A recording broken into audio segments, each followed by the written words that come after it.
he's supposed to address, Barry's supposed to address public safety tonight whenever we get to that. Y'all ask us about it. Yeah, okay. Yes, sir. All right. Okay, thank you. No problem. Hey, Sugar, how you? Good. How about you? Now, which one is that? Which one is that? What?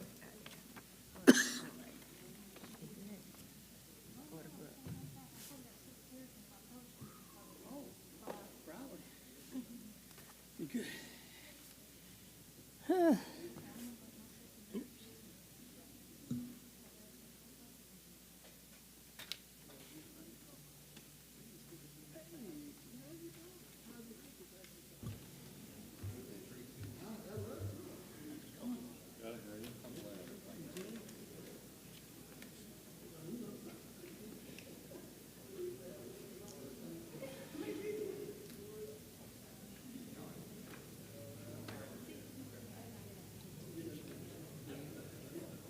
I like that shirt when you were talking about gray and blue. I don't remember getting one.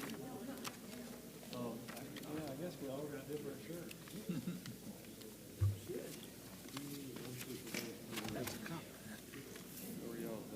Is Barry coming?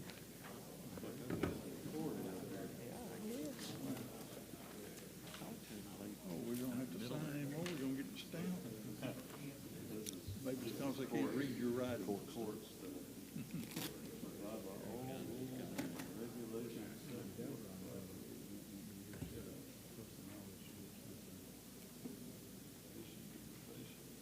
I'm disappointed. I thought they were ours. 2 years. 2 years. 2 years of unsupervised probation. You ready?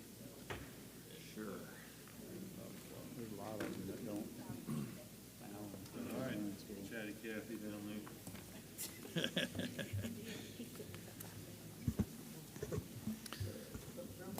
All right, ladies and gentlemen, I've got 5 o'clock. I will call this work session of the Enterprise City Council to order. Let the record show that all members of the council are present. Mr. Tellis, you can start us out with our Q3 goal update. Yes, sir. Mayor, council members, if you look in your packets under the agenda, the Q3 goals that were set at the last meeting are there. Save some time. There are several of them that talk about the budget. So kind of the blanket answer there is when we have our budget meetings in August, we'll make appropriate decisions to rank them. As I understand it, those are going to be your priorities for next year's budget. So Right. we will prioritize those things in the budget to the extent that money is available. The North Industrial Park property, the developer is still set on an August 1st closing. I have a conference call in the morning with them to get an update. The Dozier Road piece, which is a subsequent quarterly goal, just to give you an update on that, it pertains to the closing.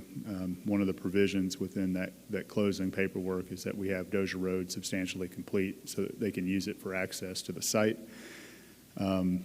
They have a base layer, and I may say that wrong, but there is some asphalt down. I rode by it today.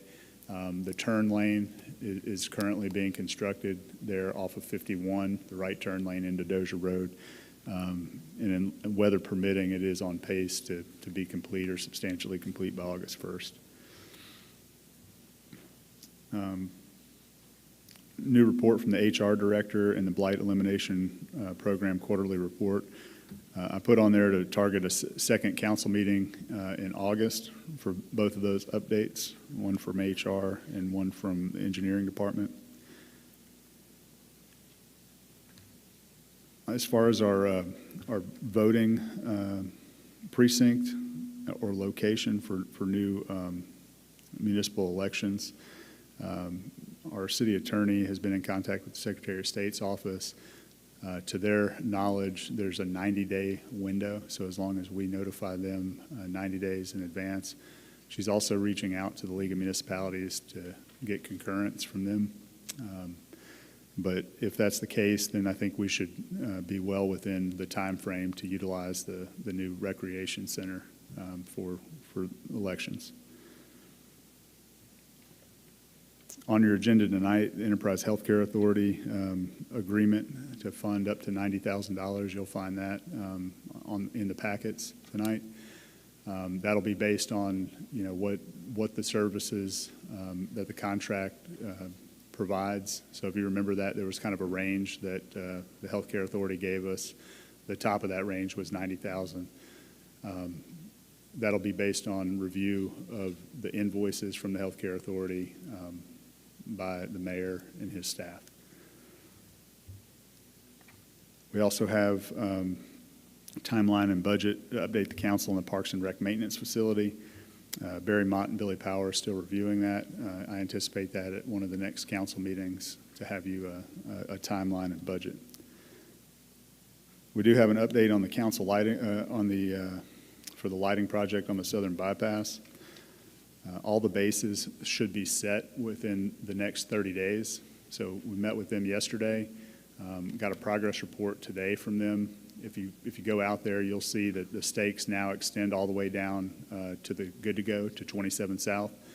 They have already worked about a third of the project to actually get the bases in. So if you go by there now, may have seen a truck with some big round concrete posts, and those bases are getting buried pretty much in its entirety, save an inch or two. And that's where the poles will sit and all the electrical conduits dug into it. So that work is underway, and I think the bases will be set. Not sure about the poles. The poles may come back in a second phase of that, but it will not be long after that. The poles are on ground, on site, in Enterprise at the yard for Alabama Power. They haven't given us a completion date on that. They haven't given us a completion date, no, sir. But all materials are on site, so it's just as fast as the contractor can complete the work. In your packets, you'll also see, speaking of lighting, some emails from Alabama Power. They're stapled together from Joey Merritt with their lighting group. I think I told you at the last meeting I just received an email and had some questions back and forth with them. So in the sake of time, I'll try to keep it brief. The bottom line is to go with the power company on a lease agreement where we pay no money out of pocket. They provide the heads for some 140-odd poles that are out there along the Main Street corridor. It would be about $4,024 a month, so a little over $48,000 a year. Barry Mott has been researching some alternatives to that, where the city would go in and purchase our own lights and continue to maintain it. So as we looked at that analysis, that seems to be somewhere in the neighborhood of $800 to $900 per light, which would be in the neighborhood of $125,000, $135,000 to do the project. And then we would own it. The replacement, we spend very little money as it stands today, actually doing maintenance on the light, the bulbs themselves. So in other words, we're not replacing them on a weekly basis. We're not having to, the fixtures aren't cracking or breaking and having to replace those. So the maintenance cost is pretty low, and subsequently there's very little electric savings from going from the halogen bulbs that we have. We've already replaced some of them with LED bulbs. They're just at a lower wattage than may be recommended. So the cost savings that we thought might be generated from replacing them and converting to LED is not there. So it's very little, not enough to make a decision on. So it brings us to safety. There's no question that the lighting is less than desired, and certainly across streets in certain areas. When Alabama Power, if you remember the pictures that I sent all of you, they took pictures of people out in the street, and you couldn't even see the people at times at certain intersections. So, it's still our recommendation to do this if the budget will permit, and it's still a priority for the council. But I believe that we should go in and purchase the lights ourselves, conduct our own photometric study, rather than go with a lease from the power company. Any comments on? Do we have an estimate yet on purchasing the lights ourselves? We don't, just approximately $800 to $900 a bulb. So Barry has gone out and initially tried a 40-watt bulb. He actually got one, didn't purchase it, just had it delivered to try it out. It did not produce the desired results, so we put on order a 70 and a 90-watt bulb, 2 each, to try out in the downtown area to see what it looks like on the ground and do that photometric study. So depending on the wattage, depending on the price, right? So the higher the wattage, the more the bulb costs. So you're talking about replacing bulbs only, not the fixture? Well, the fixture and the bulb, yes, sir. So it really depends on, I mean, we would have to replace the entire fixture because obviously the bulbs for LED won't go into the halogen. I didn't think so. Yes, sir. Sorry, I wasn't clear on that. So this $4,000 a month, roughly, let's say $48,000 a year, how long is that term for? It'd be 3 years. That's a 3-year term. And then it would renew, so for some amount. But it would be at least that amount. So if we do it ourselves, we think we're going to be at less than that 3-year spend, and it would be not a one-time, but certainly a longer than a 3-year project lifespan for that. That's right. Investment of $135,000. Most of these LED lights are lasting, 7 or 8 years. Yeah. So at a minimum, we would save probably double, Half, yeah. Yeah, half of or spend half of what we needed to. Gotcha. Makes sense to me to go that route. Does that 800 or 900 include install? We would do the work ourselves? We would do the work ourselves, is what I was told. Okay. So it may go slower because we're obviously not staffed accordingly. Right. But the goal would be to do that in-house. Okay. Is anybody opposed to? For Alabama Power to do it, we were going to have to remove the water lines that we have for the irrigation. If we do it ourselves, are we still going to remove the water lines? No, sir. Good. Everybody good pursuing Yeah. doing the work ourselves? All right. Okay. So I'll let, I know Barry, you and Glenn have had some talks about the TAP project, and I know that's something that all the council members, but particularly Councilwoman Rich has an eye on. Would you be able to come give a quick update on that after your conversation today?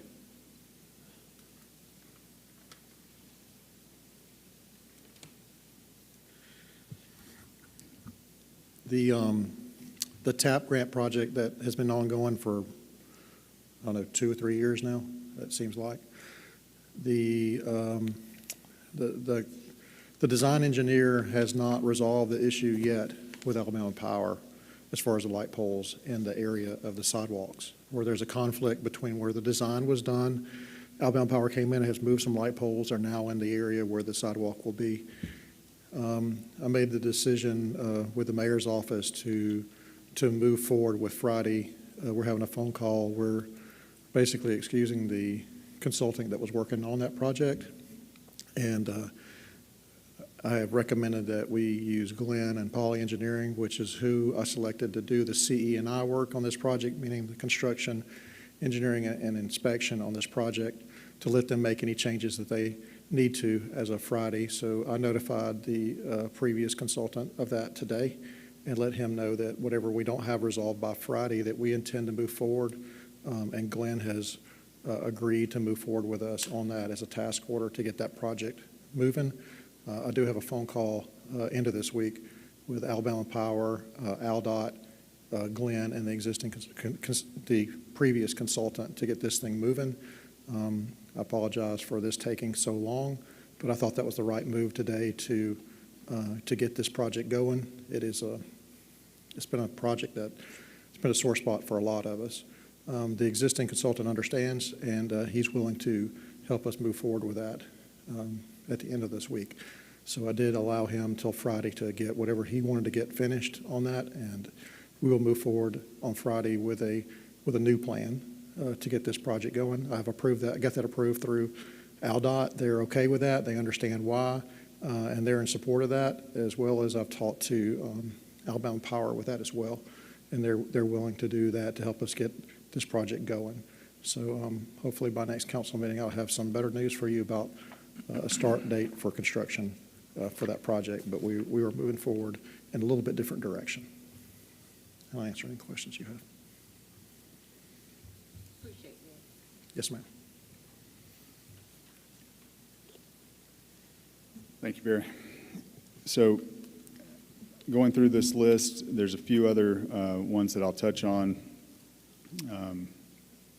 You know, the A-Trip 2, that's still set to let in November of this year for the Shellfield 27 light that's now projected to be installed. At that point, AlDOT has also said that we can go ahead and apply for an A-Trip 2 application. I put on there, there's a third quarter goal. That deadline's actually in the fourth quarter, so I would just recommend changing that to a Q4 goal because we won't be able to submit the I mean, we could submit it early, but reasonably speaking, it probably won't happen. Is there any issue with moving that to a Q4 goal? Everybody good with that? Sounds like if that's when it's due, then Yes, sir. makes sense. It's going to take us a while to identify the scope of the project and then design it and see what we can get. You know, the limit on the A-Trip 2 program, unless the city's going to put up additional funding, is up to $2 million.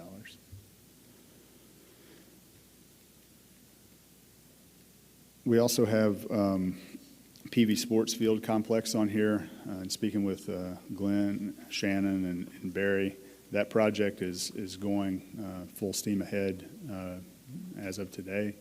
You know, I know that some of the fields are staked. We also have some fence that's being delivered to the PV Park side so that we can put up a barrier and signage for people to let them know not to come onto the field during the construction process. And I think over the next week and a half that they're going to mobilize some equipment, and we're going to do most of that work in-house is the plan. Glenn has provided a grading plan to Barry Mott, and I think they're prepared to execute it. Did I miss anything on that, Barry? Okay. And then outside of that, we're waiting on the Enterprise Rescue Hangars, what it's called here.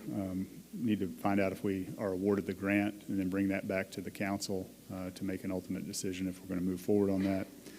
And that's really, you know, all the updates that I've got for you on the Q3 goals. You have something on the hangar? Yeah.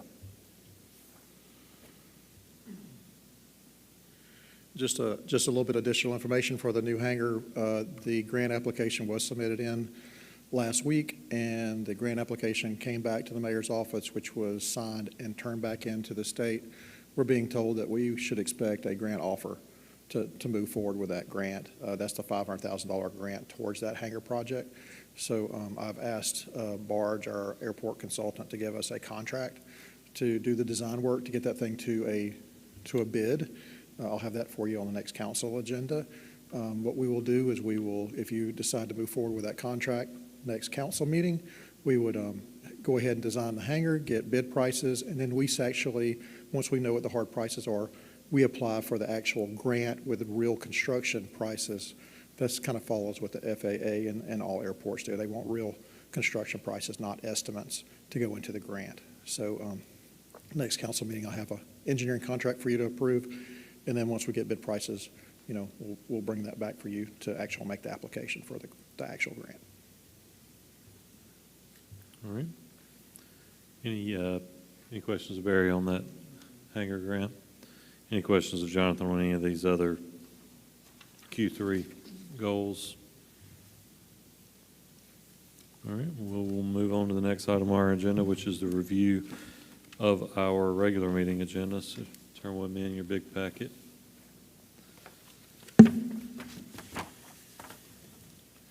So after we approve the agenda, we'll go into the consent agenda. Let me know if I skip over something that y'all want to break out and discuss. But those items are the meeting minutes of July 2nd, the contract billings for Whaley Construction for the rec center, the Wiregrass Construction Company resurfacing on Dozier Road, the Poly Incorporated invoices for the ADVA home, the next one's ADVA home also for engineering services, and then Dozier Road, which is also connected to the ADVA home. Then we got Holland Contracting for the new corporate hangar, Barge Design for the new corporate hangar, and Fine Getty for our monthly state governmental affairs contract. Then we've got travel requests from Leanne Swartz and Tammy Dorr. Then the mayor's got some presentations for us and a street closure request for Oktoberfest from Sixtel. Chief, you up to date on that? Any? We did the same thing last year. Okay. All right. Any questions for Chief on the Oktoberfest? All right. Then we'll have privilege of the floor and staff reports, then move into old business. We'll have a public hearing for the Gertrude Saunders Family Trust. This was, I guess, introduced at two meetings ago, so we'll have that public hearing tonight. Anything to discuss on there? We're going to wait for the public hearing.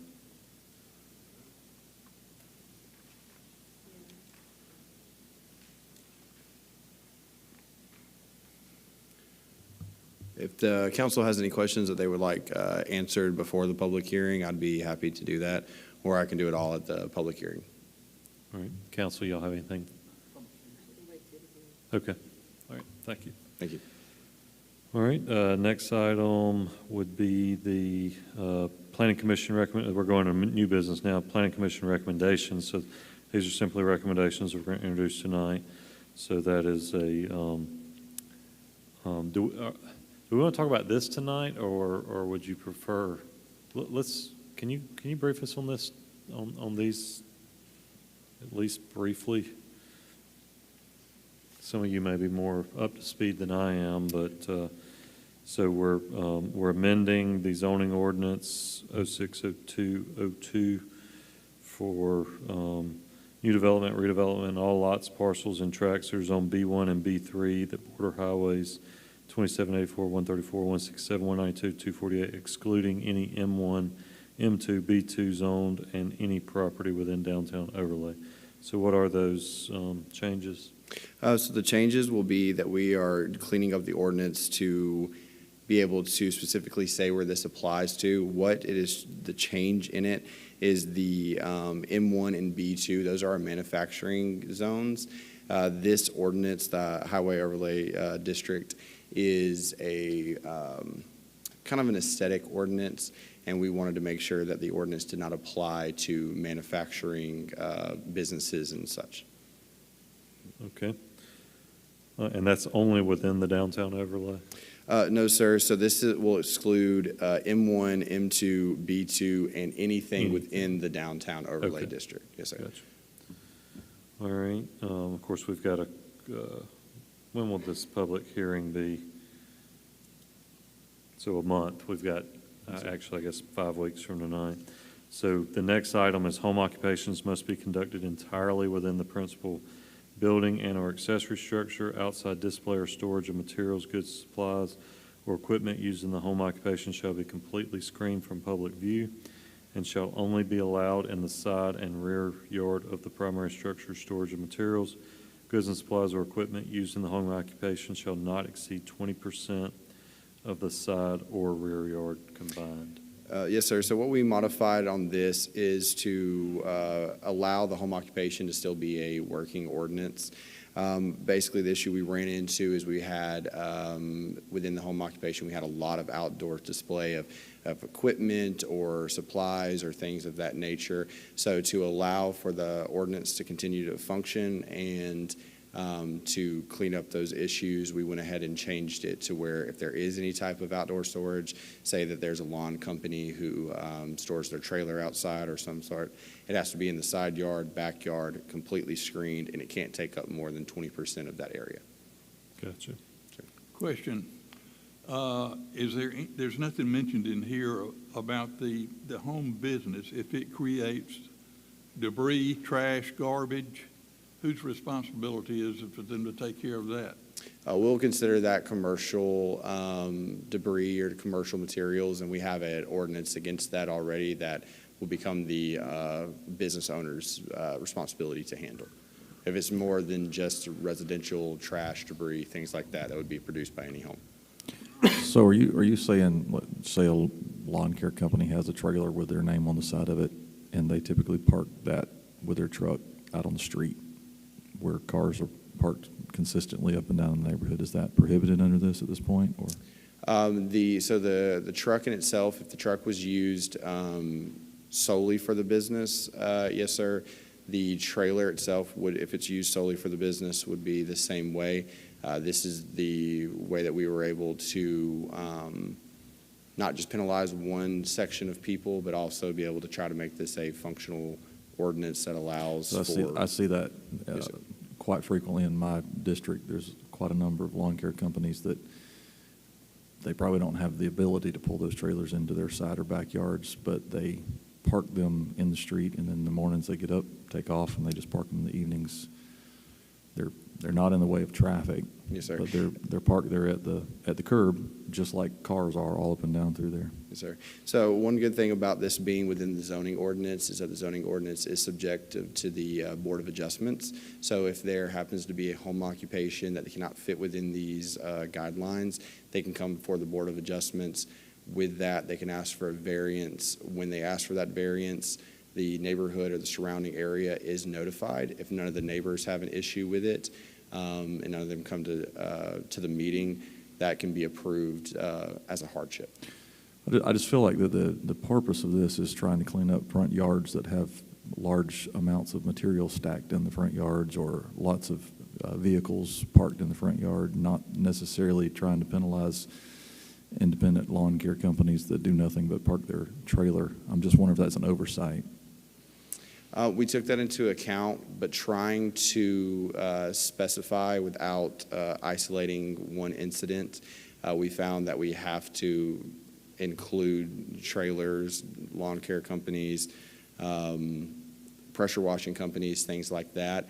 But we also understand that within the ordinance, being able to have a variance from it allows them the flexibility that if they can't comply, they can come before the board, they can ask for a variance, and at least within my experience, if none of the neighbors have an issue with it or anything like that, it'll get approved, and they'll be able to function.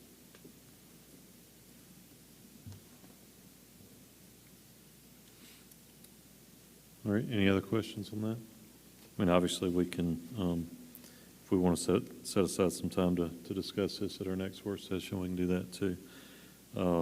All right, a request by the City of Enterprise to amend Section 13.0402D as follows.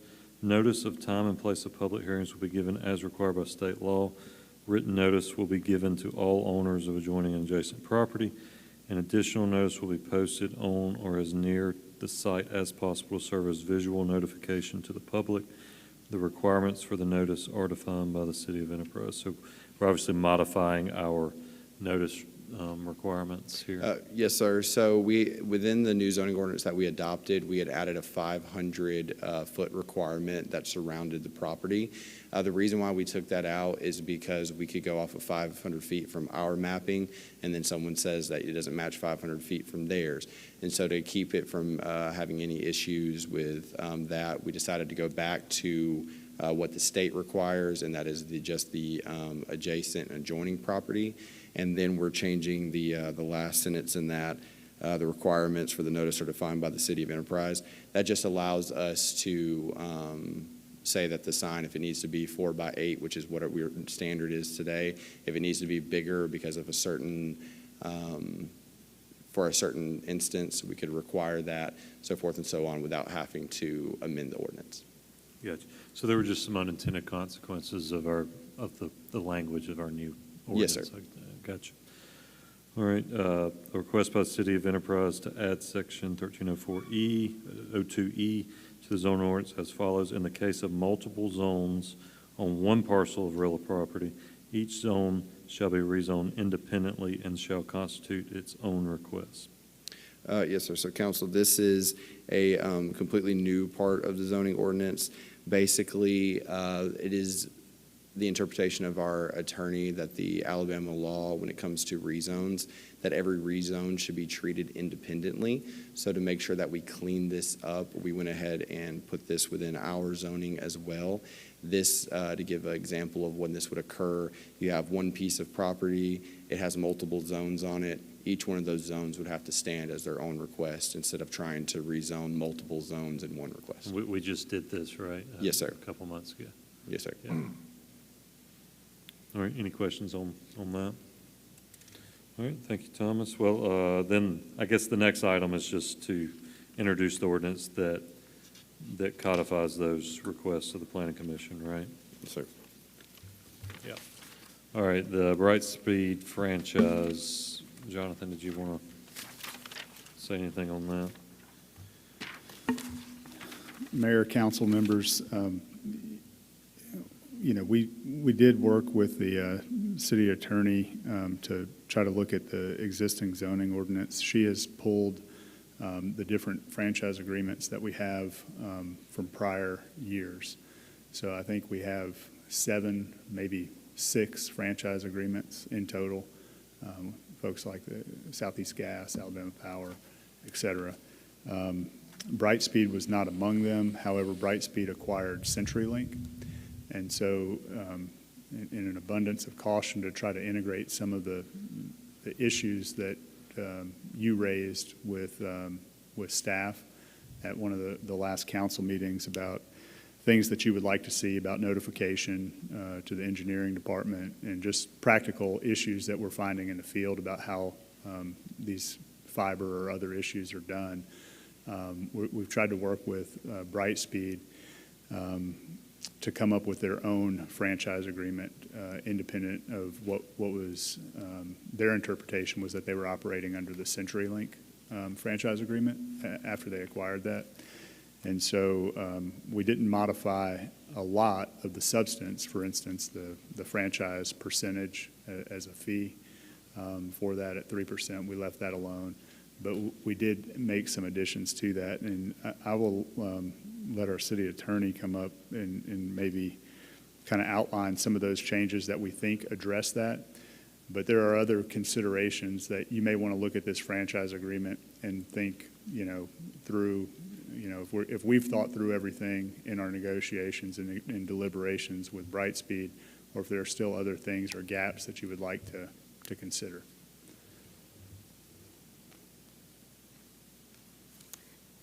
Good evening. Some of the terms that we noticed that were not in the original agreement with CenturyLink that we wanted to go through and add to Brightspeed is a lot of it had to do with notice, because that seemed to be what council was most concerned of, to make sure that our citizens knew what was going on. So in this new agreement, some of the things we've added is that before commencing new construction or major reconstruction, the company's going to be required to meet with our civil engineer and have a meeting with them so the civil engineer knows what's happening in our city.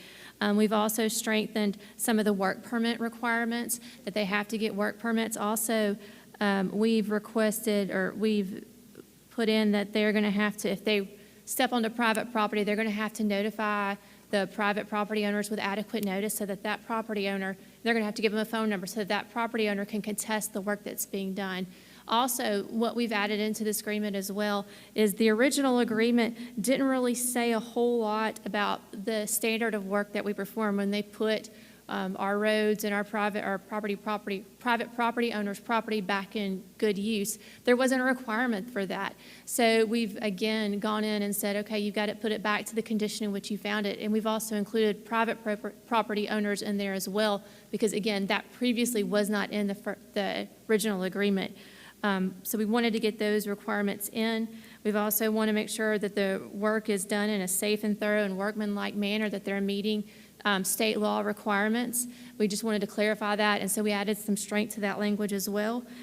We gave our city engineer the right to inspect and approve the work if necessary to make sure that it's up to the standards, and he's going to have the right to do a punch list to to Brightspeed and give them 30 days in order to get the problems fixed that we're seeing. So we really wanted to put a focus on that that there was restoration of property and that there was notice given to the property owners.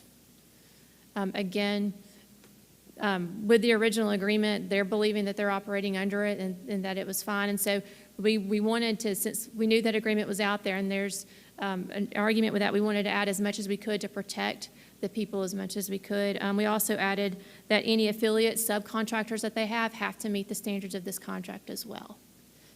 Do you have any questions for me? Any questions for Ms. Marshall? All right, it sounds like we're covering at least all of our known gripes and complaints. So it sounds like this will be a good template moving forward as the others come back up for renewal, right? I hope so, and this is also, a lot of these provisions that we built in here were in the previous franchise agreement that we did as well with Unity. Yeah. So again, we're carrying some of those that we've seen that we liked over into this one. So again, we're trying to build you guys a really great template for this. Okay, good. Now, recommendation still just to let this lay over, right?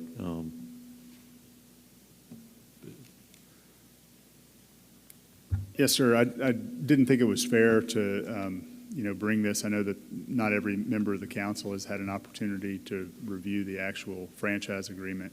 And you all have expressed different concerns over the last year or so when we've had other work done, and certainly with this particular contract. And while it does delay Brightspeed from continuing to operate, as long as we don't take it up or approve it, as long as that doesn't drag out, I would recommend 2 weeks is not insignificant, but it's also enough time to do some due diligence. Yeah, well, obviously, it's our normal practice would be to let this lay over, so everybody good with.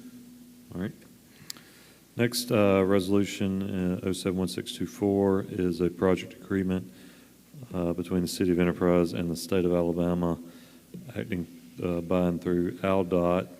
So this is for a project turn lane and drainage improvements on North Main Street going into Enterprise Commerce Park. Yes, sir. So this had to do, if you recall at the last council meeting, I talked to you about the industrial access grant that was awarded. I know Polly and Glenn had worked to submit that on the city's behalf. So in order to improve an access point off of US 84 or North Main Street is what it says here, into the Commerce Park for the land that was acquired north of Moats Road. That's what this agreement would do, and I think the grant amount was about $2.9 million. So, yeah. All right, any questions on that? All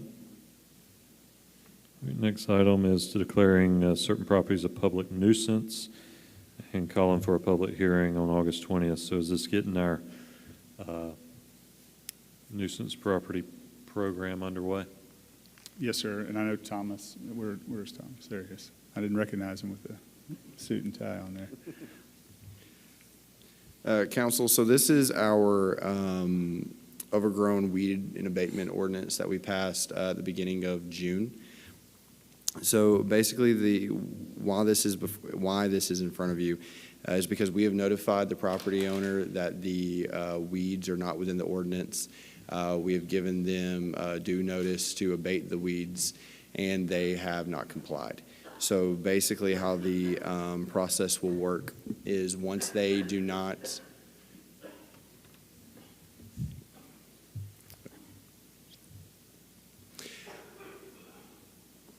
So how the process is going to work is once the property owner has not complied with the order to abate the weeds, we will bring it before the council to pass a resolution declaring it a public nuisance and to set a public hearing. Well, at that public hearing, the property owner will be given a chance to stand before you, much like a rezone, or and state their case why they believe that it should not be declared a public nuisance. With that, once you declare it a public nuisance, we will be able to abate the property of the weeds, cut it, so forth and so on. And then going forward with that piece of property, they will be subject to a repeat offender status, which means that instead of coming before the council every time to get the grass cut, if they don't cut it, we will just be able to cut it after serving them a letter of that they're out of compliance. So will this be, is this one property or is this multiple properties? This resolution is multiple properties. It is 406 Dixie Drive, 204 West Adams, and 402 South Weeda Street. Gotcha. All right, any questions on that? Can you give me those addresses again? 204 West Adams, 406 Dixie Drive, 402 South Weeda Street. Sonia, I think those are listed in the resolution. Yeah, okay. Yeah, they are. I just- Council members, without taking too much of your time too, I just want to, I know some of you might have seen that and thought, hey, this is when we talked about our dangerous buildings or something like that. Mm-hmm. There are roughly 8 properties that we have identified. I believe that as of today, we got some correspondence back with the attorney and firm that we've used for that process. And I think they've sent a letter to be signed by a city engineer or chief building official, Barry Mott. So that's where we're at on those properties, and those letters will go out this week? Yes, sir. Okay. So that'll start the clock on those. Yeah, and I'll let Thomas talk about that. I think was it 20 days that they've got to respond? Yes, sir. So they will, so with the demolition process, the first letters go out. They give a 20-day notice that that they have an unsafe building, that it either needs to be brought up to code or it needs to be demolished. Once that is done, we will move into several different legal steps that we have to go through to confirm ownership and interest of the property. Once that's done, we will post those orders on the piece of property and notify the individual of our intent to demo. Once that is completed, it will come to the council similar to the overgrown vegetation abatement process. It will come to you as a resolution. It will be introduced. It will lay over a meeting, and then you will be able to have a public hearing on it. Once that's done, and you've declared it a public nuisance, we can go through the necessary steps that are required of us by ADEM, and then once we're done that, we will be able to put the building on the ground. And is the intention, we're sending 8 out within a day or two. Is the intention to keep that rolling? Yes, sir. My intention is that the lawyer has recommended that we do batches of 8 as we go forward. We have about 130 properties that we have identified. We've already identified phase 2 through 4 of those properties, and we're actually working on that this week to get the necessary documentation done. Once we get that done, we will send it up to council to confirm that those are the properties that we want to pursue, or if there's any that need to move up the list or move down the list, so forth and so on. Once we have that done, I plan on having them hopefully every month. We have another 8 going out, another 8 going out. So every month we're putting. Once we get to a public hearing, we'll have a public hearing every month. Yes, sir. And if everything goes correctly with those timelines, by the end of fiscal year 2025, we will have 72 properties on the ground out of the 130. Gotcha. Just like the weed policy, overgrown weeds, not the kind you smoke or otherwise do. This process is costs the city something. So when we go out and cut, either we pay a contractor or we use city resources to do that. When we demo a building, so part of that process, I want to make sure the council understands that it's not just free. So when we talk about 130 buildings, one of the recommendations from legal staff is also about our finances.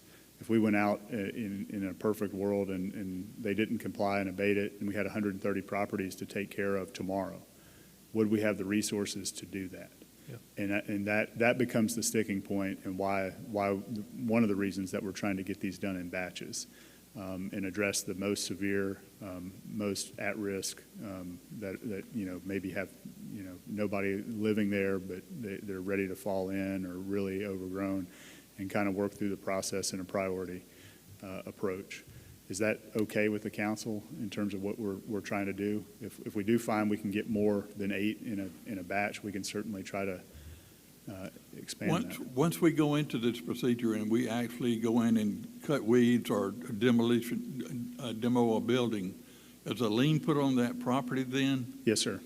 So either that property will eventually become property of the city, or the homeowner will have to pay the To my knowledge, that's correct, and I'm not sure if it will go to the city or potentially the land bank. We could assign the lien to the land bank. It would be a tax lien. It would be a tax lien. So the property, if it were auctioned off at the courthouse steps and somebody paid, the lien to acquire the property, then the debt would be satisfied to the city.